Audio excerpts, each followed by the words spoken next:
श्री स्वामी समर्थ. स्वामींच्या या 3 शब्दांनी तुमचं आयुष्य बदलू शकतं. आयुष्यात जेव्हा आपण हताश होतो, मार्ग सापडत नाही, तेव्हा एकच आवाज आपल्याला धीर देतो, तो म्हणजे भिवू नकोस, मी तुझ्या पाठीशी आहे. पण स्वामींनी केवळ हेच नाही तर असे 3 अत्यंत शक्तिशाली शब्द किंवा विचार दिलेले आहेत. 3च नाही तर असे भरपूर विचार आहेत जे दिलेले आहेत. पण त्यातले जे 3 आहेत तेच मी तुम्हाला सांगणार आहे, जे जर तुम्ही तुमच्या आयुष्यात अंमलात आणले तर तुमचं संपूर्ण नशीब जे आहे ते बदलू शकतं. फक्त हे 3 शब्द कोणते आणि त्यांचा खरा अर्थ काय ते तुम्हाला मी आजच्या व्हिडिओमध्ये सांगणार आहे. पहिला शब्द म्हणजे भिवू नकोस, जो आपल्या सर्वांना माहिती आहे. स्वामींचा सर्वात पहिला आणि प्रभावी मंत्र म्हणजे भिवू नकोस, मी तुझ्या पाठीशी आहे.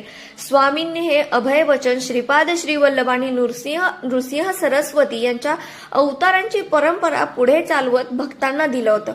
आता याचा अर्थ केवळ घाबरू नको असा नाही, तर तू एकटा नाहीस असाही आहे. जेव्हा जेव्हा तुमच्यावर संकट येईल तेव्हा समजा की स्वामी तुमच्यासोबत उभे आहेत. भीती माणसाची बुद्धी नष्ट करते, भीतीपोटी माणसाला काहीही सुचत नाही. पण भिवू नकोस हा शब्द तुम्हाला कठीण काळात निर्णय घेण्याची शक्ती देतो आणि तुमचाही स्वामींवरती तेवढाच अढळ विश्वास असला पाहिजे. दुसरा शब्द म्हणजे आळशीपणा.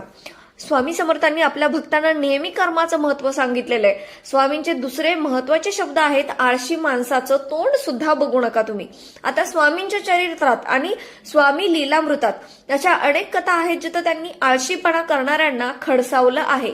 स्वामींना केवळ भक्ती नको होती तर कृती सुद्धा हवी होती. भक्ती करून फक्त काय होत नाही, तुम्ही कर्मही केले पाहिजेत की नाही.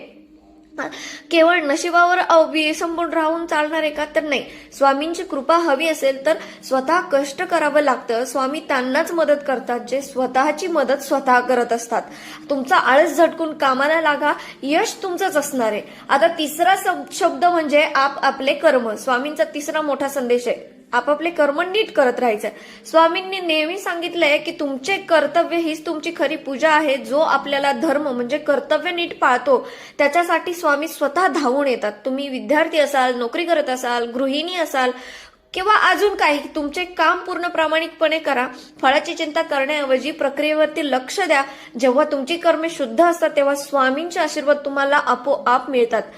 तर निर्भयता, प्रयत्न आणि कर्तव्य ज्याने आत्मसात केले त्याच्या आयुष्यात कधीच अंधार येणार नाही. स्वामी केवळ मूर्तीत नाही तर ते तुमच्या विश्वासात आणि कर्मात सुद्धा आहेत. स्वामींच्या या शब्दांची तुमच्या आयुष्यात कधी बदल घडवला आहे का, तुमचे अनुभव कमेंटमध्ये नक्की शेअर करा आणि श्रद्धेने म्हणा, अशक्य ही शक्य करतील स्वामी. हा व्हिडिओ आवडला असेल तर लाईक, शेअर करा आणि सर्व स्वामी भक्तांपर्यंत हा संदेश पोहोचवा. अशा स्वामींच्या कथा आणि संदर्भासाठी आपल्या चॅनलला सबस्क्राईब